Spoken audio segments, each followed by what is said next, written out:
Hey everybody, this is Ray Flick, television beat writer for Bleeding Cool. Welcome you back once again to our weekly review of Preacher Season 3, where we're going to be taking a look at the third episode this season, Gonna Hurt. Good, strong, solid outing this episode. A little quieter episode than the first two. Not surprised, not shocked by that. After everything that's gone on with the L'Angells and everything that's gone on with the Grail and Herr Starr, it's nice that we've pulled back a little bit. It's involved Jesse having to do a little bit more suffering than maybe I'm comfortable with. But I think it's important, it's necessary, because as we go into the highlights, it really starts driving a lot of the different narratives forward. So we're going to take a look at some of our positives. There's one concern I have, and also, as we usually do, we pull out some great quotes from this episode. So let's dive right in. First off, major pro. Right from the beginning of the episode, the confrontation between Tulip and Dog I thought was great. The fact that Dog just ends up looking like the fake god from the end of season 1 I thought was just a particularly nice touch. And the passive-aggressive way he puts down Tulip and the condescending way in which he touches her cheek and then walks away.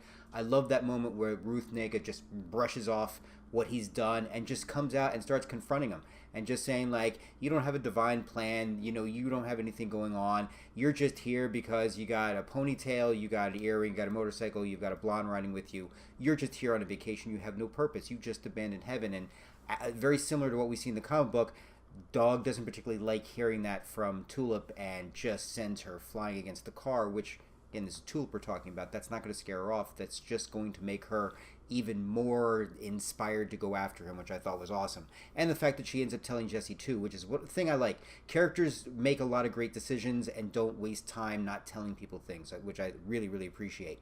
Another pro is, again, in this episode, we see a lot of the relationships being examined across the board. Again, a lot of them are given time to really grow and in some cases grow in ways we don't particularly like. But we've got, we take a look at the dynamics between Tulip and Jesse, between Tulip and, as we said before, Dog, between Jesse and Cassidy, between Tulip and TC, between Jesse and Jody, between Gran'ma and Cassidy, between Jesse and Gran'ma, and then we finally see between Tulip and Madam Boyd, Permacruz, who I think is going to be fantastic. I've already liked her presence on the screen already. I just thought it was really, really fantastic. That's the idea that there's somebody to kind of younger and more modern who could potentially counter Madame Marie L'Angelle, I think is a very interesting one. And the fact that her and Tulip are starting to bond and that Madame Boyd already knows about Tulip O'Hare, I really like that touch. I thought that was a really good way. But again, they're really examining a lot of the characters and bringing them out in a lot of different facets. My one concern, Cassidy, and I know it's going to be put to rest in a couple episodes, I'm not a big fan exactly how Cassidy's been acting, just because he's acting a little too much like a crazed, lovesick puppy. Now, granted, we could write this off as also he's dealing with the effects of having shoved his son out into the daylight and killed him last season. But it's just bothered me a little bit because, again, especially with the way Jesse came to him and then telling Jesse everything's cool and the way he kind of turns around. On one hand, I really like it because it was realistic. But on the other hand, again, the whole idea that him going to Gran'ma and getting the love potion, and I hope it doesn't play out that it ends up getting used on Tulip. I hope it becomes a funny thing or ends up getting used on TC. But Cassidy, I'm really hoping better from the character. Bit of a concern that I have right now, though. Pro, TC's story, the one he tells to give the idea about what happens when you don't fully live up to your blood pact with Madame L'Angelle, I thought was really good, really effective, very creepy. It had almost an American Horror Story type vibe to it. But I thought that was a really great job. Another great job by Colin Cunningham across the board in that regard. And a mix, the end with the tombs. I really like the way Dominic Cooper embraced Jesse, embracing the sick demonic feel and guilty pleasures that come with being the ringmaster of that sort of thing. But the tombs, I hope, doesn't become just some weird glorified souped up supernatural version of Fight Club. So I'm giving it mixed reviews right now. I like the potential, but I think it's very strong.